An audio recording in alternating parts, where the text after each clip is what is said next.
Welcome to Kenton's videos. Enjoy the video. In this video, I will explain how to play Fallout 3 on Windows 10.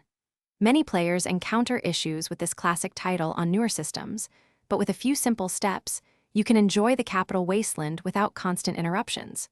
We will cover essential fixes to get your game running smoothly, addressing common crashes and performance problems. Getting Fallout 3 to work well involves a few key adjustments, ensuring a stable and enjoyable experience. Next, you will need to install a few essential community-made patches. The unofficial Fallout 3 patch is a must-have, resolving hundreds of bugs that Bethesda never fixed. Additionally, disabling games for Windows Live is critical, as it often causes the game to crash on startup.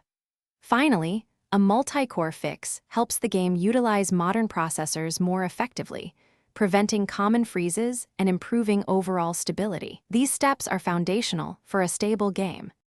Now, let's dive into some configuration file adjustments. Locate your Fallout prefs. Ini file, typically found in your Documents folder. Here, you can disable the intro videos to speed up game launch. More importantly, adjust the inum.hw threads value to match your CPU's core count and set BIOS threaded AI to 1. These small but significant tweaks help Fallout 3 better utilize your system's resources, drastically reducing crashes and improving overall performance during gameplay. Finally, once your game is stable, consider exploring the vast world of modding. Using a reliable mod manager, such as Mod Organizer 2, makes installing and managing mods incredibly simple. You can enhance the game's visuals with high-resolution texture packs or improve performance with optimization mods.